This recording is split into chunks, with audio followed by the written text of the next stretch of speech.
Today on Locked On Canadiens, we have our Arber Xhekaj season review. We're going to talk about who the Canadiens are no longer in on. And finally, we're really excited about this one. We have our all time I hated that guy lineups.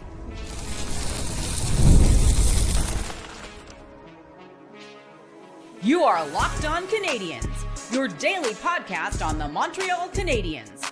Part of the Locked On Podcast Network, your team every day. Hi, everyone, and welcome to another episode of Locked On Canadiens. We want to thank you all for making us your first listen of the day. As you know, we're free and available wherever you get your podcasts, as well as on YouTube as part of the Locked On Podcast Network, your team every day. Today's episode is brought to you by FanDuel. Right now, new FanDuel customers can get $150 in bonus bets if your first $5 bet wins. My name is Laura Sab, also known as the Active Stick. You will know my work from Habs, Odds, and the Prize back in the day. I was also a producer on Hockey Primetime that aired on SiriusXM. Also back in the day, I've been doing this for 6 years. And I'm joined by my wonderful co-host, Ian Boisvert, who you would know from Rabbit Habs and also his excellent podcast, The Build, which is in extended hiatus right now because he is doing this show. Ian, how are you doing on this extremely sweltering, sweaty, disgusting day? It's good. It feels like we're entering, we're sort of entering our off-season mode now. We're going down to 3 episodes a week. These feel like summer camp episodes to me. Yeah. Like, I feel like just what we're going to talk about is very much, just a summer camp kind of vibe. None of this really matters until we get all the way back into training camp or until Kent does his annual mid-August, holy crap, what trade did you just make trade? Yes. So, we're just kind of buying our time until Kent Hughes does something really, really cool. So hang in there, and we'll be there when it does happen. You will. And so to that end, in our first segment today, we're going to talk about our Arber Xhekaj season review. But then we're going to have a little update on who the Canadiens are no longer in on. So those are, our updated rumblings about what the roster is going to look like next year. And then finally, we blatantly stole an idea, and we're doing our all-time I hated the experience of watching that guy lineups. Again, these guys are, perfectly wonderful people, probably, but we just did not enjoy the experience of watching them. And so we both made our lineups. We haven't actually discussed it. We don't know. I don't know what Ian's is, and he doesn't know what mine is. But it's super, super exciting. So we're going to get to that. But also a quick programming note. This is the first week that we're doing our 3 days a week. Most of the time you will see us on Monday, Wednesday, and Friday. Those will be our posting days, but there's a couple of vacations that we're going to maneuver around. So if anything changes, we'll tell you on the previous episode about the next, when you can expect the next episode. All right, Ian, let's get to it. Arber Xhekaj. Yeah, so we always start with a word on these player reviews of sort of the word that we are using to associate with the player's season. Do you have a word for the season that Arber Xhekaj had in 24-25? Yes, I would say the name is growth. The word is growth. Yeah, go into a little bit more on that. Why do you say that? So, we had a little bit of frustration with Arber Xhekaj about not being smart enough to pick his spots sometimes. We knew he was better than that. And I think that he became really effective when he learned how to draw the penalty instead of instigating it, when he learned how not to lose his head. I know we're going to talk a little bit about how he was also kind of hampered by the officials. But I think that Arber Xhekaj became a lot smarter about when and where to get in the face of the opponent and how to draw them to him. And so I think that was a new dimension to his game, which he does have a lot of talent, right? He has enough talent to be able to play without the physical aspect of it. But I do think that using his physical gifts, I'm going to call them, in a smart way, was something that he took a big stride forward on this year. Yeah, I think, and my word is very similar to that, and it's patience. It's patience, and it's twofold. One, Arber Xhekaj needed to learn this year to be more patient, and I think throughout the year he did. And patience is waiting until it's the right time for you to use your skills. And his skills are physical violence, which is at a premium in the National Hockey League, especially as we've watched a team like Florida win back-to-back Stanley Cup champions and be in the final 3 years in a row. I think, that's one aspect of this, is him learning to be more patient. Earlier on in the year, especially the preseason, he wasn't all that patient. And it cost him a lot of preseason games, and it cost him really a strong start to the season because he got kicked out of 2 preseason games. So, that did not help him along his way. I think I'm hoping that he has learned that throughout the course of the season. And I think it's patience on our part as fans. I think a lot of fans this year got very frustrated with the fact that he found himself outside of the lineup. Arber Xhekaj did. People were saying, "Oh, Marty hates this guy. Marty hates this player. He doesn't want to play this player." No, he's understanding where this player is at this point in his career, at this point in his development, and trying not to overwhelm him and put him in situations where he's not going to be able to handle the moment. Something that happened, on this show, I talked about this team, especially down the stretch when they could not, clinch a playoff spot, that the moment was getting too big for them. Arber Xhekaj is he's sort of emblematic of that, in that, moments like when Patrick Laine got hurt, when I forget, was it Kirby Dach got popped in that Ottawa preseason game. Those moments were too big at the time for Arber Xhekaj to act rationally. I think he's gotten better at that. Only time will tell this season. Not a lot of stuff happened like that towards the end of the season when Arber Xhekaj was playing, so we couldn't really be sure. But I think patience is the word with this player, and it will be, moving forward. Yeah, absolutely. And I think there's something about Arber Xhekaj that I feel like they still haven't unlocked, right? I feel like there's like a little bit more that's coming from Arber Xhekaj. And I do want to talk about the fighting though, because I think that his reputation, it's great that everybody thinks that he's scary and tough, but I think that he's not, he's good at that, right? He's good at that. I think that he's not allowed oftentimes, right? So fears of him doing that is a little bit overblown because, as you point out, Ian, all the time, anytime anything's happening on the ice and Arber Xhekaj is there, if there's so much of like even a little bit of animosity, immediately multiple officials go to Arber Xhekaj, even though he's not even doing anything. And then they just restrain him, and then they let other people completely kill each other on the ice. As long as Arber Xhekaj is restrained, it's fine. Yeah, it started to drive me insane this year, was watching how, Arber Xhekaj could not so much as look like he was going to jump into a fracas before two officials had him restrained. I find that's a reputation play, right? Like Arber Xhekaj, let's be completely honest about this. Arber Xhekaj has earned that reputation. Let's be completely fair and talking about this player. It's part of the reason we love him. Yes, the referees are not doing that for no reason. Do you think in the AHL they're grabbing Sean Farrell like that? Not a chance. No. Nobody is, because he's like, oh, what is he gonna do? Like, the refs are probably trying to protect Sean Farrell from a guy like an Arber Xhekaj in the minors. Yes. I think it still is frustrating though. And that's everyone's homework assignment for next year, is to continue to watch for that, because I think it's one of the funniest things that happens in the National Hockey League that not a lot of people are paying attention to. Yes. Arber Xhekaj could be on the bench, and I think a linesman would skate over to make sure he's not going to do anything. Right, and that's the thing, because I also want everyone to pay attention to like what they let slide while they're doing that, right? Like the last time they did that we saw that, it was like the whole thing with Tom Wilson and Josh Anderson, and like, and it's like they let that happen because two of them were standing in the way of Arber Xhekaj. Yeah. Meanwhile, 2 6'4" guys are able to beat the crap out of each other on the bench. Yeah. I completely agree with you. I feel the evolution of this player is going to be important for the Canadiens, especially this upcoming season. They're losing, they're losing David Savard on the penalty kill. They're going to need to replace him. I don't know that that Dobson is going to be that guy. Maybe he plays penalty kill, but Arber Xhekaj was on the penalty kill for some time up until this season. Yeah.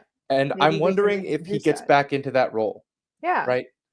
Yeah, and I think, they should give him a chance. I feel like we don't know what the penalty kill is going to look like because there's so many holes in that bottom six now.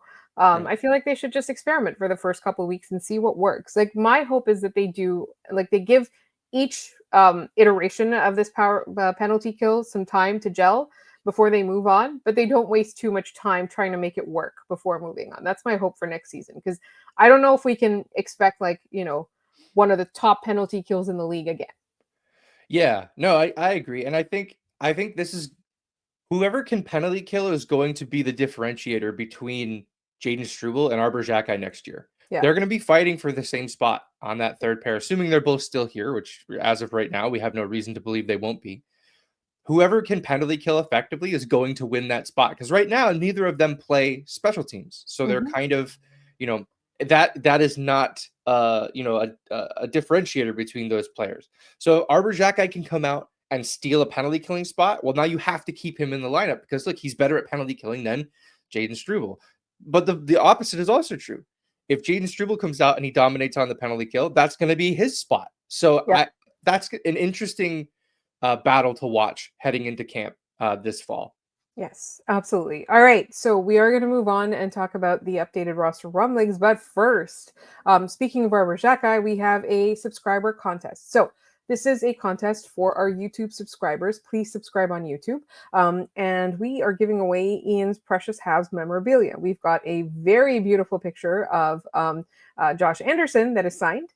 And then that's going to be given away when we hit 4,500 subscribers, which is very, very soon. We're within 50. We're very close. Yes. And then we have our Arber Xhekaj, which we're going to give away when we hit 5,000 subscribers. So please subscribe to the podcast on YouTube and leave a comment. Just one. You just have to, just one entry is fine for the entire contest. Just put contest entry as a comment, and we will note your name, and then we will do a draw once we hit those milestones. All right, we are going to move on next to some updated Habs roster rumblings. There were some, I would say, some updates over the course of the weekend. So let's get into that, and that is coming up next. This episode is brought to you by Indeed. You just realized your business needed to hire someone yesterday. How can you find amazing candidates fast? Easy. Just use Indeed. When it comes to hiring, Indeed is all you need. Stop struggling to get your job post seen on other sites. Indeed sponsored jobs put your post at the top of the page and help you reach the right candidates faster. Honestly, it's so important to get the right candidates fast because otherwise you could derail your deliverables and your projects and things could cost so much more money and leave you in a much tougher spot. And I've been in that spot where you need to make the right hire like yesterday. The pressure's on and every day without the right person is a setback, and that's exactly when Indeed sponsored jobs come in handy. They make sure your post is seen by the right candidates right now. Now you can speed up your hiring process with a $75 sponsored job credit. Just go to Indeed.com/lockedon right now and support our show by saying you heard about Indeed on this podcast. Terms and conditions apply. Hiring, Indeed is all you need.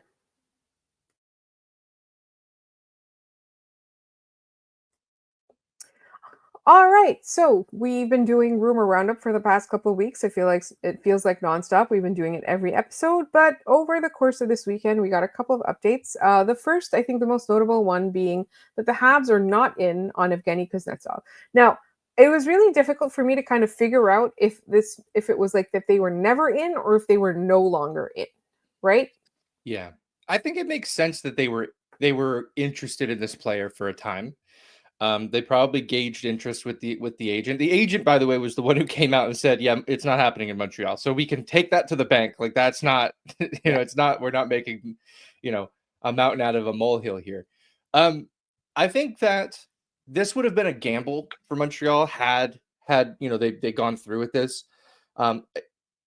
Sort of in the same way that Jonathan Toews would have been a gamble. They're not the same level of risk involved there because Kuznetsov played hockey last year, wasn't in the NHL, and Toews hasn't played in 3 years at all.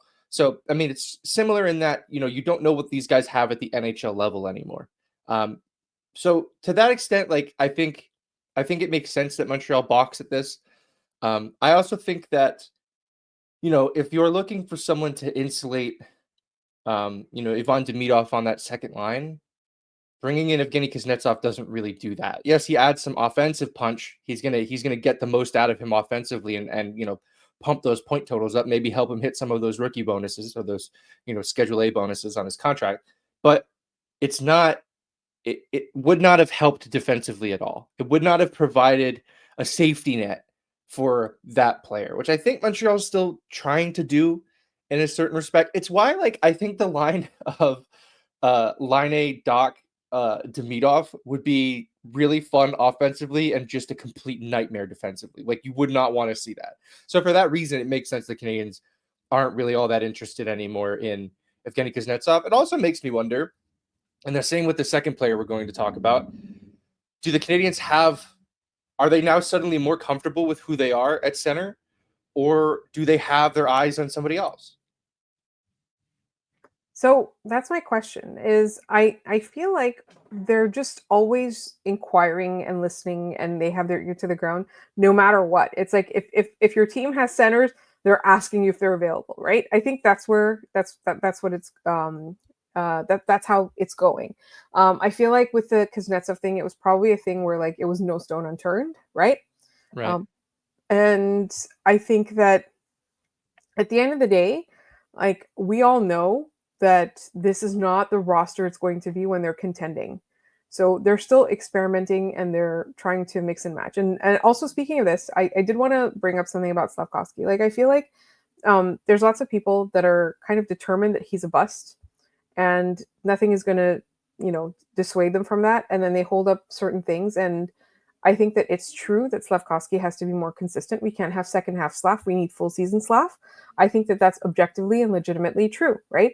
But I also just want to remind everybody how old this kid is. Yeah. You know? Operative word kid. Yeah. Yeah, he's 21 years old. Yes. He just finished his entry-level contract. Yes. I find the conversations about this player to just be unrealistic.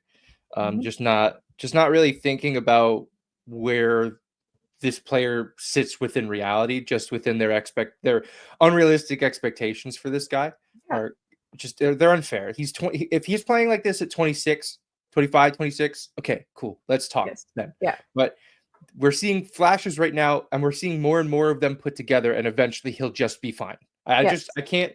This is not a Kotkaniemi. This is not a Galchenyuk. This is a kid who has shown more promise than either of those players ever did in Montreal. So I Exactly. think we all need to chill out a little bit. Yes. And again, consistency is an issue. But in that second half, he's giving you more than we ever saw from Kotkaniemi or more than we ever saw from Alex Galchenyuk, right? Yeah. I think he's determined to do really well. And I think, people who are writing him as a bust or talking about how much he sucks or how he needs to be traded, I think it's premature.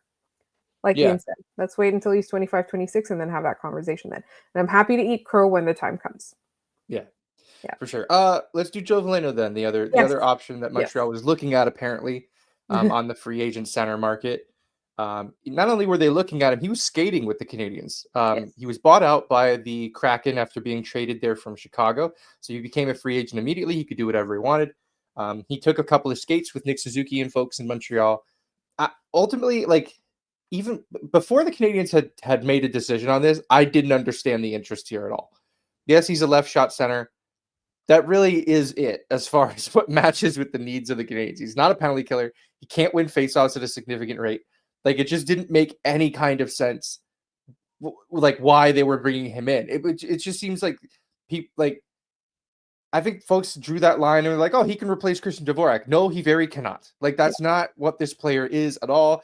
And I think all of this goes back to the fact that this entire market, to a certain extent, has an incredible disrespect for what Christian Dvorak was able to do last year Yes. and how important he is to, replace Yes. in a certain sense this year. So And I will Joe say, like, Veleno I'll never go on the based record. this. Yeah, I'll go on the record and say, like, I was really hard on Christian Dvorak too. Very much so. And I do think that he did turn it on at some point in the season and it did get better. But I would say like the first couple of months, I thought he was like he brought nothing to the table. And he showed himself to do that, right? Like part of the Montreal Canadiens being able to make the playoffs and that post Four Nations surge, like everybody had to improve, and Christian Dvorak did exponentially so, right? So what he was able to do, I think the Canadiens will really need to replace. And I have to say, I am a bit nervous about the penalty kill next year. I'm not saying, they won't figure it out. I'm just saying right now, I got a lot of question marks. Yeah, I'm nervous about the penalty kill because they haven't done much to replace it with forwards. I'm nervous about whenever there is a face-off on the left side of the ice. Like Yes. that, that is a problem that they have not replaced. And I know people like to go, that doesn't matter. Ask Marty St. Louis if that matters. It absolutely does. He's going to roll out his lefty every time he gets the opportunity to, if it's that kind of situation. It matters to them. It matters to the players. It matters to the coach. They need to replace this player. They have not done so. I know people are still hammering home. We need that 2C. If the 2C is left-handed, tight. We did it. That's awesome. That's exactly what the Canadiens should want.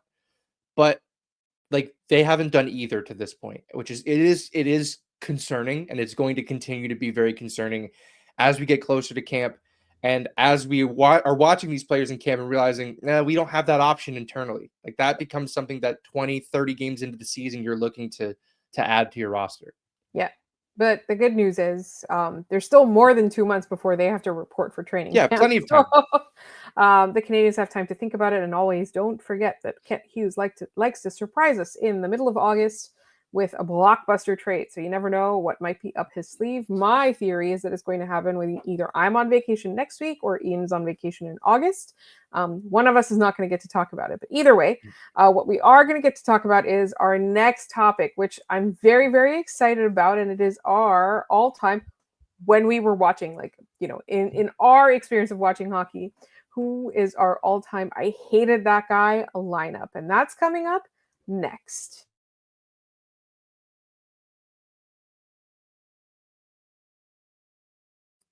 Today's episode is also brought to you by FanDuel. Summer sports are in full swing, and whether you're all about baseball under the lights, golf on the green, or high-stakes soccer action, FanDuel is the best way to make every game even more exciting.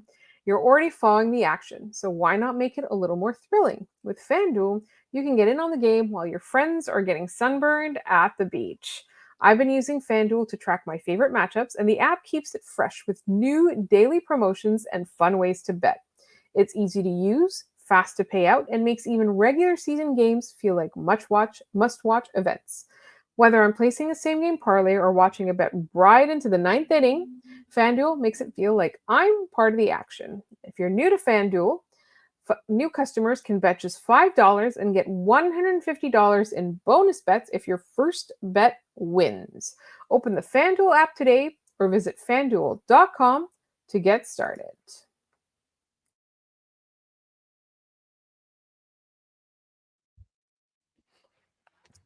All right, so this idea comes to us from Blue Sky. My good friend Leafer1984 had a post, I guess it's a skeet, is that what we call it, on Blue Sky, about his all-time I hated that guy lineups. Obviously, he's a Leafs fan, so he had a lot more to choose from. But we decided that we were going to put together our own all-time I hated that guy lineups. Now, these guys might be perfectly nice, and in fact, in retrospect, I actually am quite fond of some of them. In retrospect, but at the time that I was watching them, I really hated the experience of watching that guy. So those are the rules, right? Like, again, I don't want people to think that we're being unnecessarily hard on these guys. Like, they just, whatever happened in Montreal, maybe that's not something that they should be proud of in their careers. Yeah, sure. It's like a bad vibes team, sort of. Yeah. Like we just hated the experience. We didn't hate these people. Yes. We hated the experience of watching them wear that jersey. Yes. And I think a lot of it too, for me, and we'll get into these teams, was just like the era that they lived in was putrid. And it was more so that they were just a product of that, if not a direct participant in that. So I think that's where we start. All right, why don't you get us started with a forward here? Okay, so I'm gonna throw out the first one is Steve Ott. Ooh, great play. I hated watching Steve Ott play, and I kept questioning, why is this guy on our team? Yeah, I get that a lot. I mean, again, that was a guy they brought in to win faceoffs, and that's kind of what he did, and that was really it. So, I mean, that trade deadline is just infamous. It was him, it was Dwight King, it was Andreas Martinson, it was the blurst of times. It was just not good enough. I'll go in a similar vein here. I went Georges Laraque up front. That experience was just so bad. He just, it was just so much fanfare to bring him in, and it was just such a brutal ending. He scored his first goal as a Canadian, and then they bought him out. They waved him and said, "Get out of here." He was the first NHL fight I ever saw in person, though. He fought Mitch Fritz in a game the Canadians were down 4-1 against the Islanders, and the game kind of turned in that moment, and Montreal came back and won. So there's my positive Georges Laraque memory. I'll put a positive spin on it. So I also had Georges Laraque as one of my forwards. So, and also for the same reason, I just remember, like, again, the fanfare. Like, there was an article. It was like Georges a écouté sa maman, and it was like, his mom told him to come sign here, so he did. And then, like, when they bought him out, or like when they were trying to get rid of him, I just remember that I met him years later. He was really nice. But it just, like, watching him try to skate was not my favorite. Yeah. No, I completely agree. I'll list another forward here. I'll go Louis LeBlanc down the middle. Just he was a hometown kid drafted in Montreal. It crashed and burned so fast and just so famously. Montreal's not taken a hometown player in the first round since. So like that's years. That is, over 10 years, over 10 drafts that the Canadiens have not done that. I find that to be I wonder if it's related, honestly. Like I wonder if like they look back and they're kind of just like, yeah, maybe not. Yeah, because I mean, wasn't Fukale also a hometown kid? Yeah, and a second round pick. He Yeah. barely just outside the first round. But yes, Yeah. they did do Yes. it. A lot of fan service. Not a big fan. All right, who's your third guy? My third forward is Rennie Bork. This is a personal selection for me because Mike Camilleri was really my first ever favorite player. Like the guy I was like, this is the guy I will go to the mat for. This is the greatest player I've seen. And it's not true. He's not the greatest player I've seen play for the Canadiens, but he was my guy. And for him to get traded in the middle of the game against the Boston Bruins, I'm from Connecticut, so that sucked going to school the next day. To get traded in the middle of the game, and then we find out the return is for Rennie Bork, who at the time was suspended, by the way. He was under a suspension for an illegal hit, I believe, against the Chicago Blackhawks. So, like, automatically, first returns, not great. And then we just kind of were constantly waiting for him to become that player that we thought he could be, and he just never did it. We got flashes of it in that 14 playoff run. End of list. Like, it was a bad experience with Rennie Bork in Montreal. Yeah, so my third forward was Dwight King, and I think I might be overly biased towards that particular subset of Marc Bergevin acquisitions. He was washed. He was here. Yeah, and he was washed. totally washed. He could not move. Yes. So I'm sure he did a lot of good in LA when they won the cup and everything. Sure. Good for him. But for me, that was not a fun experience. No, he was washed. He was cooked. Like it was just not. Yeah. Did he play after that? I don't even know if he did. I'm pretty sure this was his last stop. Oh, yeah. We can double check that. But Yeah. all right, who are your defensemen? I think you know one of mine, but go for it. I'm gonna start with Ryan O'Byrne. Okay. Even if we're taking the own goal aside, and everybody knows exactly what play I'm talking about. Yes. He pushed the puck back to his vacant goaltender, and then immediately put his hands on his head like a little kid who just made a mistake. Even putting that aside, he was just one of the hardest players to watch. He was massive, so when he made a mistake, you saw him because he was really, really big. And that was really all he was. He just didn't do much in Montreal. He ended up moving on. He went to Colorado. He played in Toronto for a bit. Just a really big dude who never turned into much. I really struggled to find the value in that player. I think that player is the first guy that I ever made the opinion of maybe massive defensemen aren't good because they're massive. Yes. Maybe they're good for other reasons. Yes. And so he's exactly, when I talk about, you can't just go for size's sake, right? He's not exactly the one player. There's a bunch of players like that. He was an honorable mention for me, but my first defenseman on the list is Carl Alsner. He did play in Montreal for a season and a bit before he got sent down. And that was like one of the most frustrating hockey watching experiences of my life. Yeah, I remember at the time when I was writing for Rabbit Habs, I did an article before they had signed Carl Alsner, but everyone was like, they're going to sign Carl Alsner on July 1st. Just be ready for that. And I went and talked to a bunch of Caps fans, and they were like, he's such a great guy. He cannot play hockey anymore. Yeah. And that ended up being true. He just could not do it. And from all reports, he was a really great guy. Yes. But that's not what this list is about. The list is about the era and how bad it was. And I think it was just made even worse by the fact that, Andrei Markov left that same offseason, right? Because he got hardballed out by a general manager who just, if you want loyalty, get a dog. Who preferred Carl Alsner over Markov, right? And again, like we're talking about, we don't hate them as people. And Carl Alsner also, like the way that he handled all of that, right? Like he got a lot of blame for, why did you sign in Montreal for $6.5 million? If somebody is offering me $6.5 million, I am not telling them no. Yeah. I get that money regardless. Even though he was bought out, still got that money. Yeah. So like it's not his fault, right? Like, and it's not like it's the Canadiens that didn't do their homework. It's not like he didn't come as advertised. You could see that he could not play to the level that was expected when you watch the Washington Capitals. You could see that. It was obvious. It was the Montreal Canadiens that did not do their homework. So he handled that perfectly. Carl Alsner, great guy, could not play hockey. Who's your other guy? Yeah, my other defenseman is kind of an odd one. I think this is one that's stuck in my head for a while. It's Tom Gilbert. And the reason I say it's Tom Gilbert is because he was brought in under the guise of being an analytics darling, that his underlying numbers were really strong, and he would be a great value add for Montreal. And he was just terrible.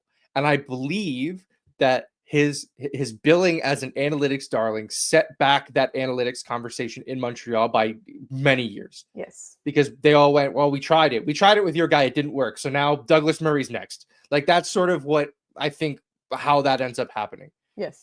It was just a brutal experiment that should have gone better than it did.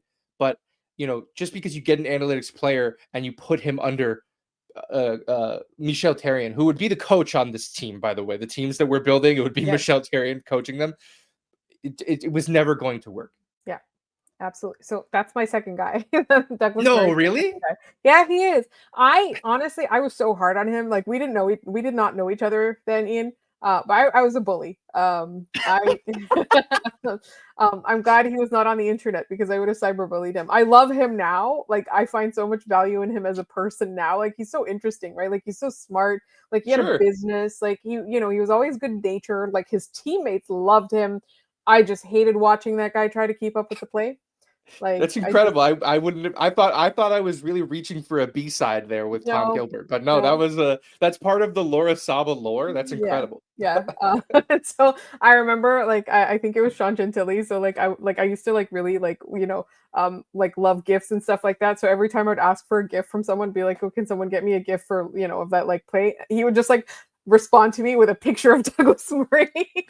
So I remember. So I got bullied back on his behalf, so it's okay. Nice. Oh, that's really great stuff. All right, who do you have in net? I have David Evgeny, which in retrospect, it's the same one. You had the same guy. Same in goalie. Retrospect, if you look at his stats, they look pretty average. You look at goalies of his era, of the current era, his stats aren't that bad. But watching him try to make saves was it was impossible. I think it's a culmination of a lot of things. First of all, in Montreal, he was an .898, which in the time he played, I think that was kind of hard to do, to be an .898 goaltender. They didn't score at the same rate they do now. Yeah. So that aspect of it. Yeah, I feel like good save percentages were .937 or whatever. Yeah, I remember 915 was hey, that's a starting goalie. Yeah. But now it's do you have a 905? You're one of the best starting goalies in the league. That's sort of how it's shifted. Yeah. But I also think that he is a reminder that Cristobal Huet got hurt, and that's the only reason why we saw him play as much as he did. And I think it's just, again, he's more of a product of the time that the Canadiens were, those teams had promise, and they lost their starting goaltender, and that was really it, because the guy that they had behind him was David Absher. Yes. That's funny. There's a bunch of different options there. I think Scott Matla texted us his goaltender was Keith Kincaid, another excellent selection. I don't think you can go wrong there. There's not a lot of goalies to pick, but those are really the two that I was fighting internally with. And Keith Kincaid was also, again, a nice guy. We all loved him, right? Those emojis, he's the Zodiac killer, sending out those emoji messages after games. All right, so those are our all-time I hated that guy lineups. Again, love these guys now, love them as people. Also, I specifically didn't pick a particular person because I hated him as a person too, and I felt that would be too mean. All right, so it is time for our trivia, Ian. Let's do that. Yeah, let's do our trivia. So last week's question was about Mark Recchi. The Habs went winless in Mark Recchi's first 4 games in Montreal. They tied a couple, lost a couple. In his 5th game, he scored 2 goals, and the Habs beat the Rangers 5-2. He was not the only Mark to score for the Montreal Canadiens that game, which Mark completed the Mark trick, as it were, against the Rangers back in 1995. Do you know the answer to this one? I think it's Mark Lamb. Mark Lamb is correct. On February 18th, 1995. That was his first and only goal as a Montreal Canadien. It completed a Mark trick, and that was it. He did not score another one for the Canadiens. Super Rain, Curtis Martin, Good Sport, and Haunted Caper had our answers with that one. Fantastic. Yeah. All right. Today's question is about my I hated that guy team. 2 of the players on my I hated watching them team played on the same college roster. Who are they? So 2 of these guys played on the same roster at the same time in the NCAA? Who are they? If you have the answer, put it in the comments down below. Send it to us any way you know how, and we'll shout you out on the next episode of the show. I have a little bit of a guess, but I will leave it up to you guys. So you can respond by leaving a comment on our YouTube channel, in response to this episode. You can also respond by email, lockedoncanadians@gmail.com. That's also where you send your mailbag questions. Lovely pictures of your kids in Habs jerseys, which make us cry with joy. We love that kind of stuff. Send it to us, or your family. We had a Christmas picture once when everybody was dressed with Montreal Canadiens jerseys. Love that. You can also send them to us or reply on Blue Sky. We're Locked On Canadians there. You can also DM us on Instagram or on TikTok, Locked On Canadians on both of those. Also follow us there because we post content there as well. And you'll find my co-host, Ian, at Maybe It's Ian on social media. You will find me at The Active Stick. Thank you so much for listening. Instead of being back tomorrow, we're going to be back on Wednesday as part of our summer schedule. We've got lots of fun stuff planned.